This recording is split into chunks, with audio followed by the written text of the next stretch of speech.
Hey, welcome into Inside the Lines Live. I'm Lizzie Arbogast alongside Sam Higgs. We are here at the Benjamin Russell football game getting ready for Calera at Benjamin Russell. We are 1 hour from kickoff. The teams just took the field and we are excited to go. Yeah, so this is a big region matchup between the two. We start the region schedule. Most of the teams, have to face off against a region opponent.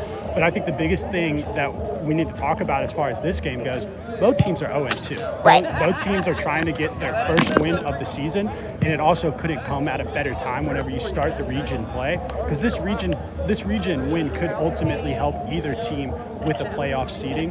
So I think that's the biggest thing that we need to watch as far as this game goes, just the kind of importance as far as it goes with the region schedule of it. Yeah, and I think, it's interesting because Benjamin Russell had such high expectations going into this season, and I think that when you look at 0-2, it's a worrisome record, right?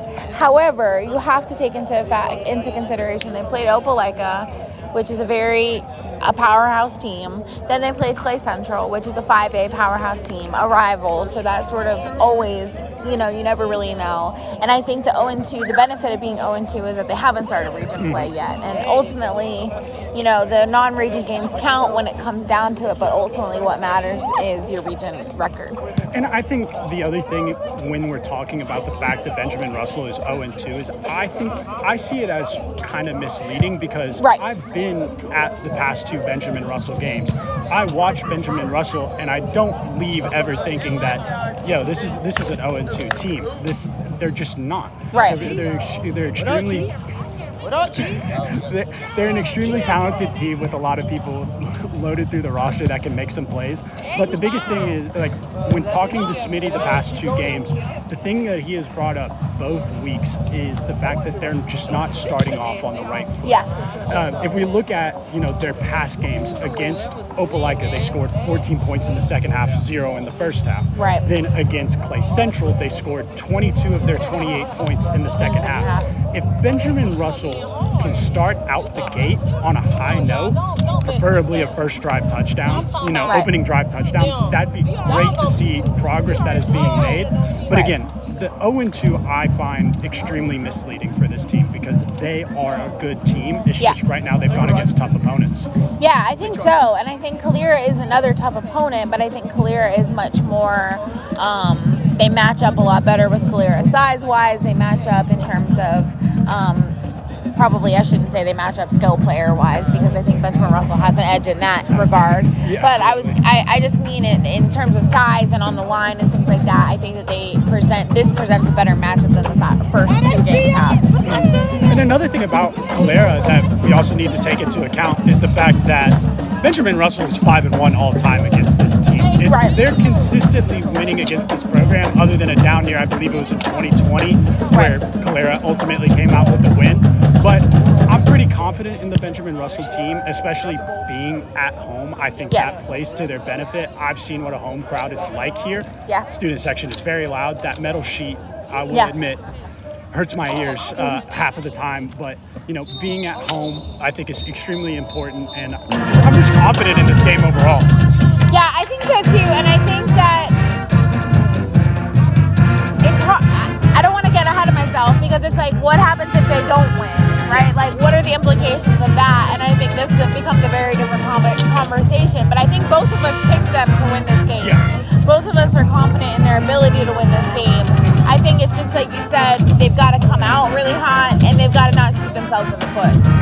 Another thing that I feel like is also a major factor in this game is the rain that we could be experiencing. Yes. So TJ Wilson has been a standout the past 2 weeks. He's yet to cross the 100-yard mark, but he's still been somebody that Benjamin Russell looks to utilize, especially early in the game. And I think with the addition of, this possible weather that's coming in, they're really going to have to lean on a guy like TJ Wilson to really help this offense. It's not going to be easy to pass the ball. It's going to be wet. Ball's going to be slippery. You don't know what's going to happen necessarily in the passing game. But I look for TJ Wilson to really really be set up for success for a majority of the day. And I kind of see him having a big game today. And I think the thing with TJ Wilson is he just hasn't had the opportunity to break a lot of big plays. I think that he will obviously at some point cross that 100-yard mark in a game. I think tonight's probably the night that he does it, being that they have that size advantage. He's going to have a little bit more holes to open because you haven't gotten a chance to see him. When he gets loose, he can run the ball. So there's definitely a chance for him to sort of display that tonight. I think that he hasn't been able to in the past. And considering, like, whenever I was looking at last year's matchup, Gabe played phenomenal. I think in total, Benjamin Russell threw for 5 touchdowns, 4 from Gabe, and then Elijah came in as a sophomore last year. But whenever I was looking at, their totals from last year, TJ was an extremely dominant force in the game. I believe he had close to the 150 mark and I think 2 touchdowns. Or I know he had a touchdown for sure, but considering his success against Calera, in previous seasons, I again expect him to really just be a pretty important part for their offense today. And I think in a way, it's almost, you could see this as a blessing in disguise, the fact that they're 0-2, because I think that Calera is the perfect game to get complacent. After you've played 2 really tough teams, had you won both of those games, you've beaten Calera handily last year, you kind of know what to expect. They haven't changed that much. And I think it would be really easy to overlook this game. Not something that you're going to do when you're 0-2. Exactly. Especially going into region play when it really matters more than any time before. Absolutely. Another, I want to talk about Benjamin Russell's defense. Last week I thought Caleb Spivey played one of the best games that he's played. I can't say ever because I did not see what he was like his freshman campaign, but when watching the Clay Central game, it felt like he was in the backfield almost every single play. He opened the game off with like a tackle for loss, a handful of tackles for loss, also got his first sack of the season. So he's one player that I expect to make a huge impact on the defensive line. Another guy on the defensive line that I expect to, who's been a really underrated player, because I feel like you don't necessarily see him log the stat sheet with sacks, but Bradley Pulliam, I think he is also another really good threat as far as their defensive line goes. And then I also look for their secondary to really step up. When we look at the Opelika matchup and we look at the Clay Central matchup, the secondary made some mistakes. Both of those teams were able to capitalize off of big plays in the passing game. And I think this is going to be a real opportunity to try to eliminate those big plays, try to make sure that you keep everything short, try to get the defense off the field. So I'm going to be looking at the secondary to really step up for Benjamin Russell. And I, again, think the defensive line is going to be one of their, standout groups from tonight's game. And I think a little weather might not be the worst thing ever, It's always a little bit of fun. As long as we can avoid the rain, the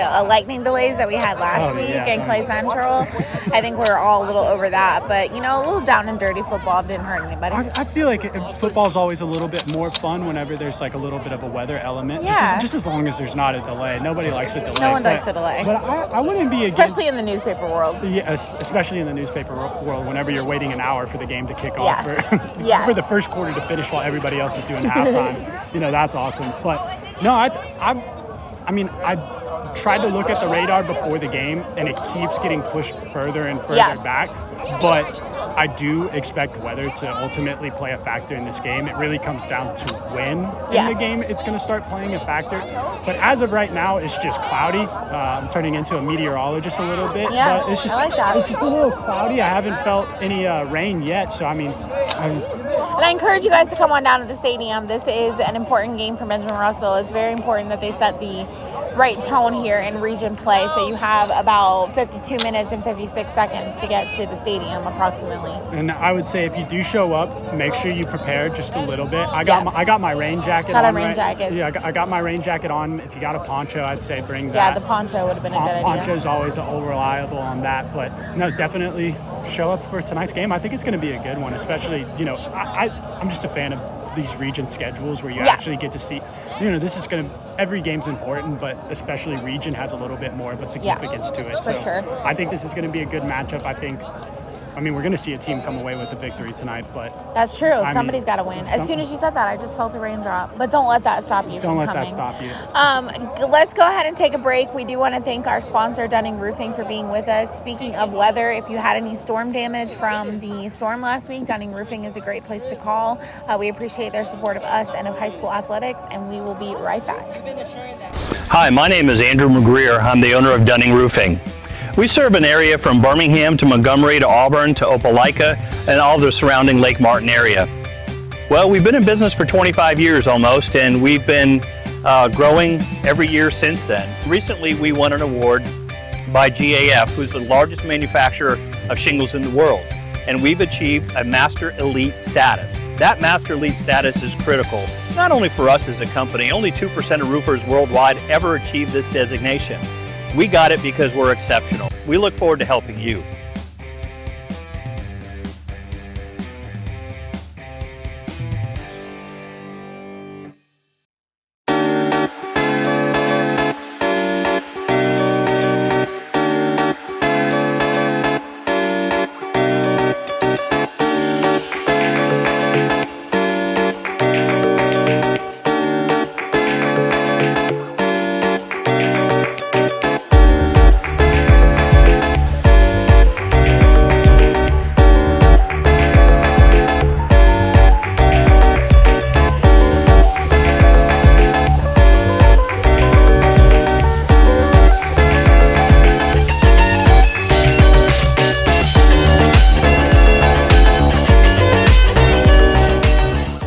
Every day, thousands of kids start vaping.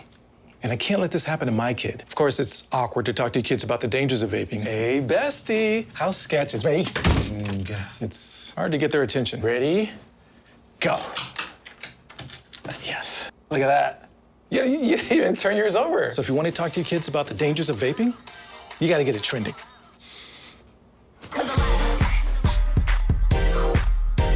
No, you're doing it wrong.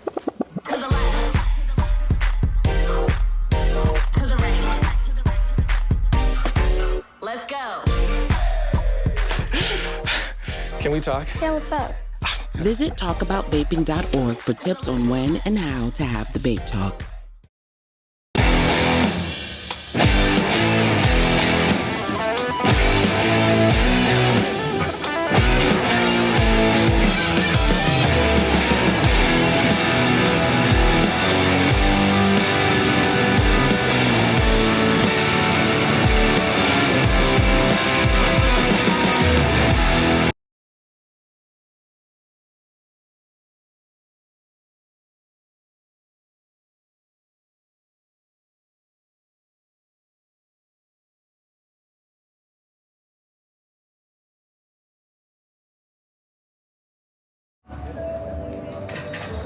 Welcome back to Inside the Lines Live. I'm Lizzie Arbogast-Gwynn alongside Sam Higgs. Sorry, I thought I was doing a live, like a different live for a second. I was doing a different spiel. Yeah. We're here. We're live. We are here at the Benjamin Russell High School football game at Martin Savarese Stadium for Calera versus the Wildcats, starting in about 45 minutes. So make your way down to the stadium. Before we get started, we want to thank our sponsor, Dunning Roofing. We appreciate your sponsorship of us and your support of high school athletics around the area. Dunning Roofing was hard at work throughout the past couple days. I guess it's only been since a big microburst last week in Alexander City. Calling for some more rain tonight, and so we did have a slate of games that happened last night, which was our game of the week. We were supposed to be in Reeltown, but we switched things up at the last minute due to the weather. Sometimes that's what you got to do with a live show. Absolutely. So we had 4 of our games that we're covering. They moved their game to yesterday. Probably the biggest one was that Reeltown Horseshoe Bend game. I was there. Reeltown dominated from start to finish. It's about what we expected. Yeah, it was. I will say, people on Facebook made sure to let me know that there was not, in fact, smash mouth football going on. I mean, it was one-sided. I will say that. Well, smash mouth football on one side, yes. And also, I think Horseshoe Bend was also at a disadvantage, not just because they're Horseshoe Bend, Reeltown is like the David Goliath story, but they were also without Corey Woods. No, they were without Braxton. Without Braxton Wilson, who is obviously a key factor in their offense and their defense, and was kind of on their leadership, kind of a key in everything that they do, multi-sport athlete. So that really didn't help their cause. Yeah, and so, I mean, if you've watched a Horseshoe Bend game, you know they operate their offense out of the wishbone where there's 3 backs in the backfield, and they're prioritizing the run. But you could see almost immediately the effect that Braxton Wilson not being in the game had on their offense. It became more of that 21 personnel where you have your tight end, you have your fullback, and you have your running back, which, you know, in the grand scheme of things, you know, talking to Coach Phillips after the game, he said the blocking scheme is still the same. It's just a different look in the backfield. But when you don't have he also referred to Corey Woods and Braxton Wilson as a yin and yang relationship. Right. It's just when you don't have that. I was about to say, you don't have the complementary piece that makes your rushing attack so strong. Right. And Corey Woods, like, I will say, he played so hard. You know, things were not going to be easy for them. I mean, like you said, it's a David versus Goliath kind of battle. But that didn't stop Corey Woods from doing everything that he could to kind of help this offense move.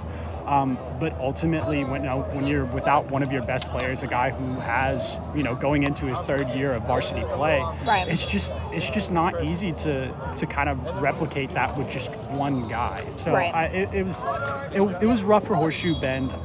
Hopefully Braxton is recovering well. We can see him next week whenever they take on Central Coosa.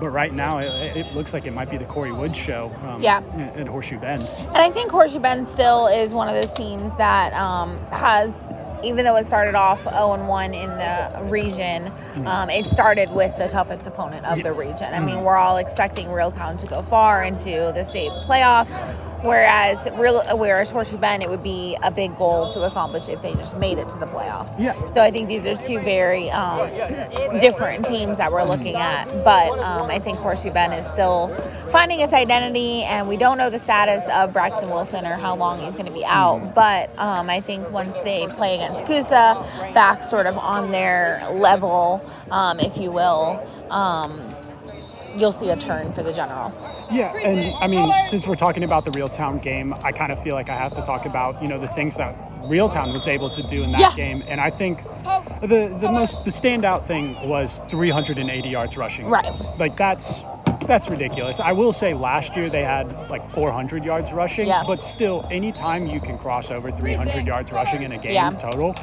that's pretty impressive. Tay Martin had a long touchdown of his own. Traylon Roberts, you know, he picked up, you know, some big gains, but his touchdown was a 6-yard. Jamarcus Smith also had a 50-yard plus rush. Like, it just, and then they even, whenever it got to the second half and it was a running clock, what's his name? John Travius Brown also broke out for nearly an 80-yard rushing touchdown. So their dominance on the ground was the big thing that stood out to me. I mean, you kind of already know that's what Reeltown's offense is prioritizing the run. But I mean, on the inverse, they ran 4 pass plays the entire game.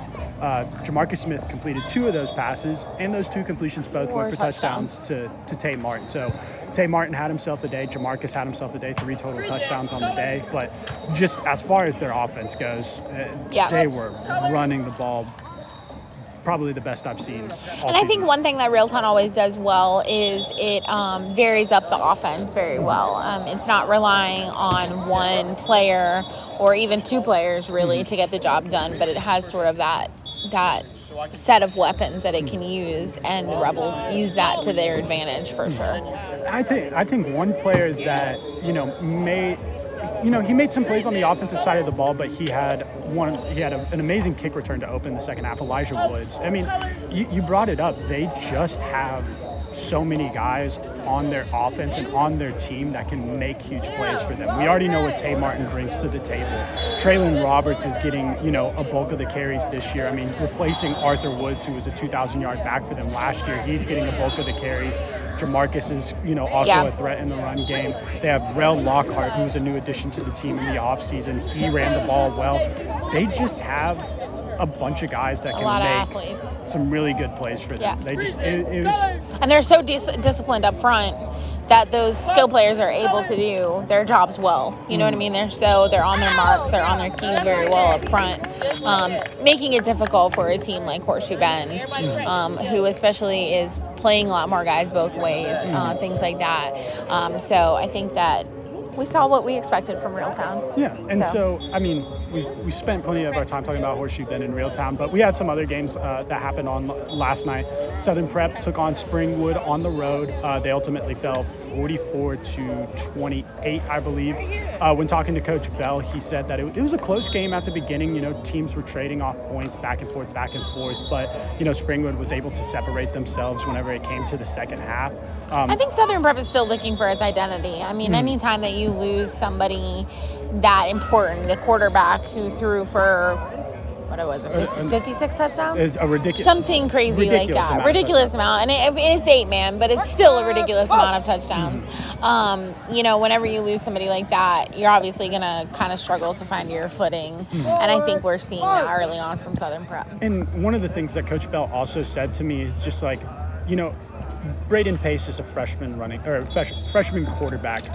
He's not the same kind of athlete that Kevin Mason was. And, whenever I was talking to him, he said, in years past when we'd run a read option, it didn't really matter because we had, either Josiah Anderson would rush for a long game or Kevin Smith would rush for a long game. But whenever you have Braden, who is a different body type, who's still young, he can't necessarily do the same things, in the rushing game that Kevin could do. So they've had to lean on Josiah Anderson a little bit more as far as their rushing game goes. But one of the things that Coach Bell also said is Braden is making strides, progressing throughout the season. I mean, first game of the season, he threw 4 interceptions, and then since that has thrown 5 touchdowns, 0 interceptions. So he's figuring it out. I think the big thing for them as far as if they want to start winning these games is they just have to consistently put up some points. I mean, they did it in the first half. They were unable to do it in the second half. I mean, it's just one of those things where you just need to consistently be able to put up points throughout the entirety of a game. And I think Braden is, making that progress to being that kind of caliber guy for them. Yeah, for sure. Also on the slate last night was Stanhope, which lost to Percy Julian, and Dadeville, which lost to Beulah. We have a fairly full slate of games tonight, so we're going to touch base on a couple of those when we return from our commercial break. We'll be right back. Hi, my name is Andrew McGreer. I'm the owner of Dunning Roofing. We serve an area from Birmingham to Montgomery to Auburn to Opelika and all the surrounding Lake Martin area. Well, we've been in business for 25 years almost, and we've been growing every year since then. Recently, we won an award by GAF, who's the largest manufacturer of shingles in the world, and we've achieved a Master Elite status. That Master Elite status is critical, not only for us as a company. Only 2% of roofers worldwide ever achieve this designation. We got it because we're exceptional. We look forward to helping you.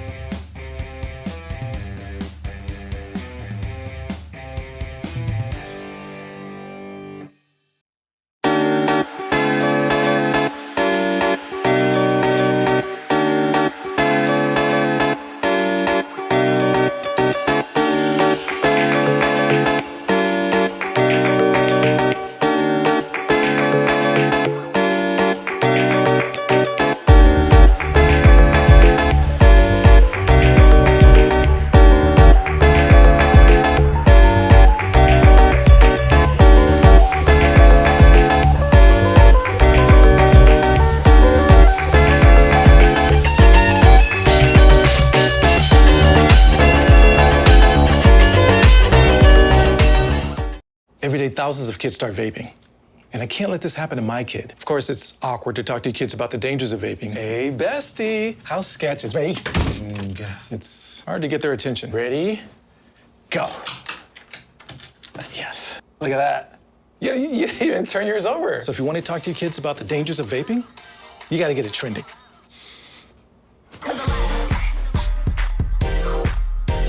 No, you're doing it wrong.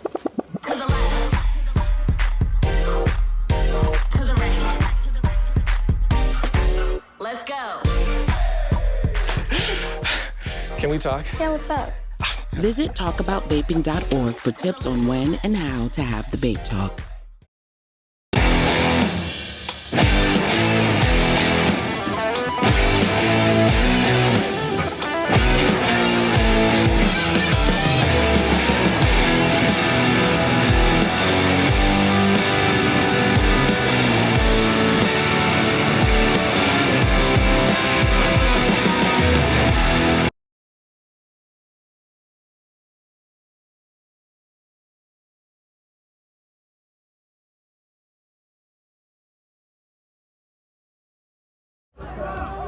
Hey, welcome back to Inside the Lines Live. I'm Lizzie Arbogast-Gwynn alongside Sam Higgs.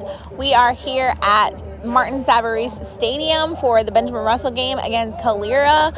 We've talked all about that game, discussed what happened last night, and then on to tonight. We've got Russell County headed to Wetumpka, Tallahassee is headed to Mumford, Sylacauga is headed to Holtville. I want to touch on the Sylacauga-Holtville game because Sylacauga is a deceiving 2-0. That's exactly what I would say, because you got to think Sylacauga is a 5A school, and they matched up with Central Coosa at the beginning of the season, where, let's be honest, like your stats are a bit inflated. After a game like that. Yes, they put up, I believe it was 68 or 69 points against Central Coosa, but you kind of should. Right. It's just, I think they're a deceiving 2-0. And I think Holtville has played very well and strong, and they're well coached, even though they have a first-year head coach. So I think Holtville could, I don't know if you'd call it an upset, but could pull out a win tonight. I would argue to say that they might be the favorite.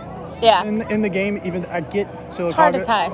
Yeah, I was about to say, I understand Sylacauga's 2-0, but you said it best. They're a deceiving 2-0, and that's not saying Sylacauga's just like this terrible team. Right. You're 2-0 for a reason. You're winning these games, but it is a deceiving 2-0, just like the same way Benjamin Russell being 0-2, I think is also deceiving. Yes. So that's. I would envision Hopeville is favored to win that one. We also have Carroll Ozark headed to Elmore County tonight, and another game that I'm very excited about and I'm hopeful for those Cougars is Central Coosa at Winterboro. That seems like it could be a very winnable game for Central Coosa.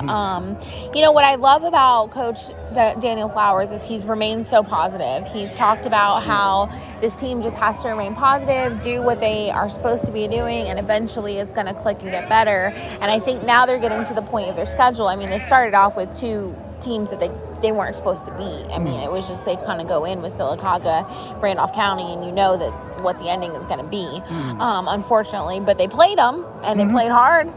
And so I think he's finding positives, and that's something to be admired. Yeah, and I've talked to him after the games these past 2 Fridays, and you're trying to be like aware of the fact that they've lost the games that they have, but he has not deterred his mindset from being positive. He knows the guys that he has. He knows what these guys can do both on the offense and defensive side of the ball, and he knows what it's going to take for ultimately Central Coosa to get these wins. Granted, they've had the benefit of being home the past 2 weeks, and they get to get their first road challenge against Winterboro, but this is a winnable game for Central Coosa. And, the fact that they put up 28 points against Sylacauga in week 1, especially with the time that they've had to prepare with a brand new offensive scheme and a brand new coach, they've been able to put up some points. So I imagine they go out, they lean on what works. Corey Thompson is a very electrifying player. He's playing all across the board, whether that be running back, quarterback, wide receiver. They have Zakai Lauderdale, who Daniel Flowers had some high praise for to be a 1,000-yard back for him. I think this is going to be a good game for Central Coosa, and I think offensively they're really going to play well today. I think so. Speaking of putting up points, we're going to get a final prediction on the game behind us, which is Benjamin Russell hosting Calera in their first region game. Before we sign off, we want to thank Dunning Roofing, our sponsor, for bringing us to you guys tonight, for you guys tuning in. We do want to get a final score prediction, and we're both pretty high on the Wildcats, it sounds like, from our little pregame discussion. I think they're going to put up a lot of points, and I don't think that Calera is going to be able to match that effort. I do think they'll score a couple touchdowns, so I'm going to go for 38-14, Benjamin Russell. See, I'm kind of within the same realm as you, but I'm maybe a little bit more favored on the Wildcats. I have it 42-6. I think, Claire's going to be able to get some drives, come away with a field goal or a touchdown and miss an extra point. But I think Benjamin Russell could easily put up 42 points. So we're hoping there's going to be a lot to cheer for. So if you're not here at Martin Savarie Stadium, get down here. You got about 30 minutes before kickoff. Again, we really appreciate Dunning Roofing, and we appreciate you guys tuning in. This has been Inside the Lines Live. I'm Lizzie Arbogast alongside Sam Higgs, and we'll catch y'all next week.